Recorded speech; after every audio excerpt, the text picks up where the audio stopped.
Hello साथियों, कैसे हैं आप लोग। आशा करते हैं आप लोग अच्छे होंगे। आज हम यूपीएसआई और यूपी पुलिस कांस्टेबल 2025 के लिए हिंदी का एक टॉपिक लेकर के आए हैं, जिसका नाम है वर्णमाला। वर्णमाला टॉपिक बहुत ही इम्पोर्टेंट टॉपिक है, क्योंकि यूपीएसआई यूपी कांस्टेबल में यहाँ से 2 से 3 क्वेश्चन बन जाते हैं पेपर में।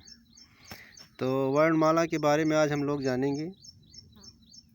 उससे पहले हम जानते हैं कि हिंदी के बारे में। हिंदी किस भाषा का शब्द है, इसकी निष्पत्ति कैसे हुई है।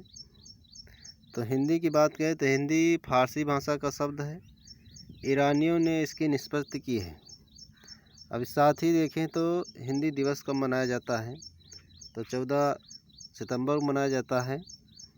विश्व हिंदी दिवस कब मनाया जाता है, तो 10 जनवरी को मनाया जाता है।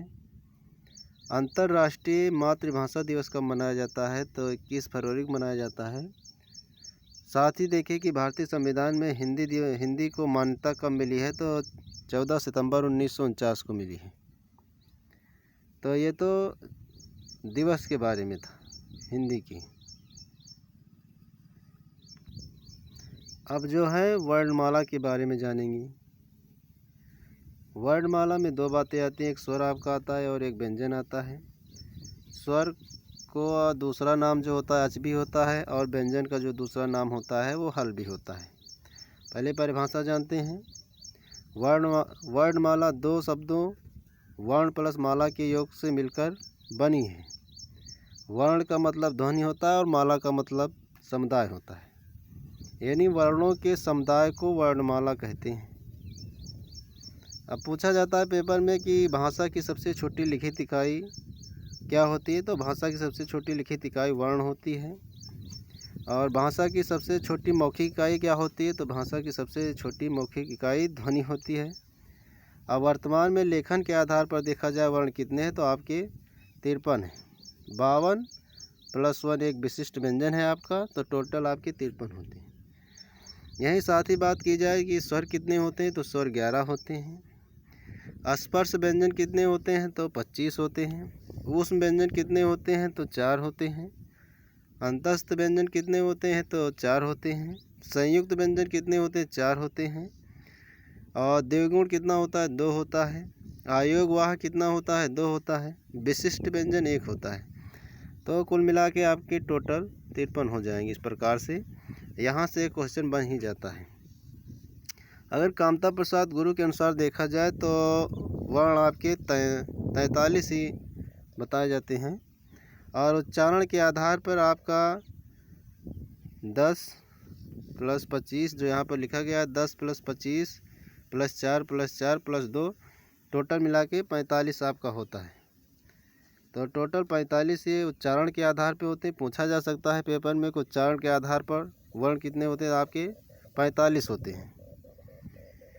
तो स्वर की बात करेंगे, एच की बात करेंगे यहाँ पर, तो जिन वर्णों का उच्चारण स्वतंत्र रूप से होता है उन्हें स्वर कहते हैं।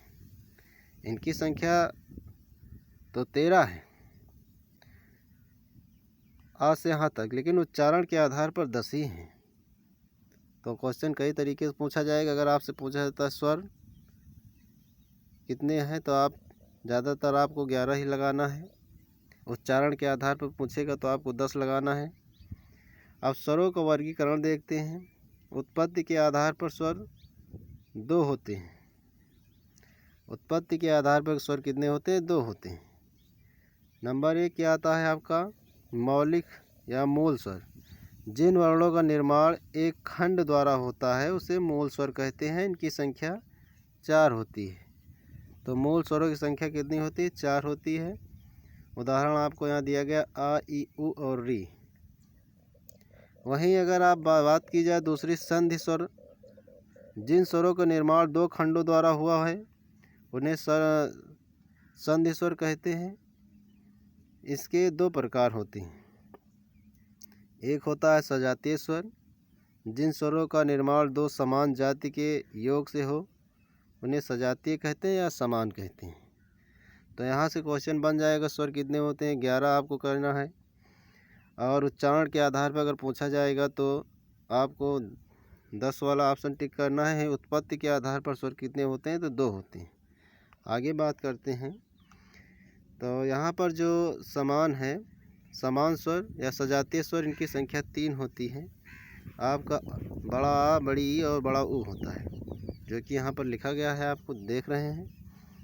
वहीं बात की जाए विजातीय स्वर, जो स्वर विभिन्न जाति के योग से निर्मित होते हैं, उसे हम विजातीय स्वर कहते हैं। इनकी संख्या 4 होती है। इन्हें संयुक्त स्वर भी कहा जाता है। समान स्वर या सजातीय स्वर की संख्या 3 होती है। विजातीय या विभिन्न जाति के स्वर को हम जो है संख्या इनकी 4 होती है। पूछा जा सकता है सजातीय स्वर कितने होते हैं और विजातीय स्वर कितने होते हैं। तो यहाँ से देखेंगे ए, ऐ, ओ, औ जो होता है ये विजातीय है। ए और ऐ जो होता है कंठ तालुब्य होता है। ओ और औ जो होता है कंठ ओष्ठीय होता है। ये भी कई बार पूछा जाता है कि ओ और औ या औ कौन सा तो है, तो आपको कंठ ओष्ठीय लगाना है। वहीं अगर ए और ऐ की बात की जाए तो कंठ तालव्य लगाना है। हिंदी में मात्रा के आधार पर स्वर 3, इसे कालमान भी कहते हैं। 3 है जिसे कालमान भी कहा जाता है या कालमान के नाम से भी जाना जाता है। नंबर 1 आपका लघु ह्रस्व, एक मात्रिक जो होता है आ, ई, उ, री। और दूसरा होता है गुर, जिसको दीर्घ बोलते हैं, द्विमात्रिक होता है, बड़ा, बड़ी, बड़ाऊ, ए, ऐ, ओ, औ पूछा जाता है। तीसरा जो आपका होता है वो प्लुप्त स्वर होता है, त्रिमात्रिक होता है, जो ओम की तरह से लिखा जाता है। तो कुल स्वरों के 3 प्रकार होते हैं। यानी कुल स्वरों कितने प्रकार होते हैं, 3।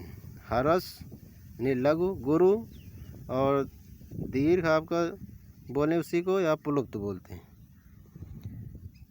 तो ह्रस्व स्वर के बारे में जानेंगे। जिन स्वरों का उच्चारण करते समय कम समय लगता है उन्हें ह्रस्व स्वर कहते हैं। इनकी संख्या 4 होती है। ये भी पूछा जा सकता है कि ह्रस्व स्वर की संख्या कितनी होती है, 4 होती है, आ, ई, उ, री। और उसके बाद दीर्घ स्वर की बात की जाए, जिन स्वरों को उच्चारण करते समय ह्रस्व स्वरों की अपेक्षा में अधिक समय लगता है, उनको हम क्या बोलते हैं, दीर्घ स्वर बोलते हैं या गुरु स्वर बोलते हैं। इनकी संख्या 7 होती है। ये आपका है बड़ा, बड़ी, बड़ऊ, ए, ऐ, ओ, औ। ये आपके दीर्घ हैं और ये आपके जो हैं लघु हैं। प्लुप्त स्वर क्या होता है, जिन स्वरों को उच्चारण ह्रस्व और दीर्घ दोनों की अपेक्षा अधिक समय लगता है, उन्हें हम क्या बोलते हैं, प्लुप्त स्वर बोलते हैं। तो ओम की तरह जो ओम होता है उसको बोलते हैं। तो ये आपके स्वर के बारे में है। आगे बात करते हैं क्वेश्चन किस पे, कि व्यंजन को स्वर रहित लिखने के लिए किस चिन्ह का प्रयोग किया जाता है। तो व्यंजन को स्वर रहित लिखने के लिए हलंत का प्रयोग किया जाता है। आशा करते हैं आप लोगों को समझ में आया होगा। आज हम बात किए हैं स्वरों की। अब अगली क्लास में इसके आगे के टॉपिक का हम बात करेंगे। तो आज का टॉपिक यहीं तक है। आप लोग अच्छे से पढ़िए और हमारे चैनल से जुड़िए। जय हिंद, जय भारत।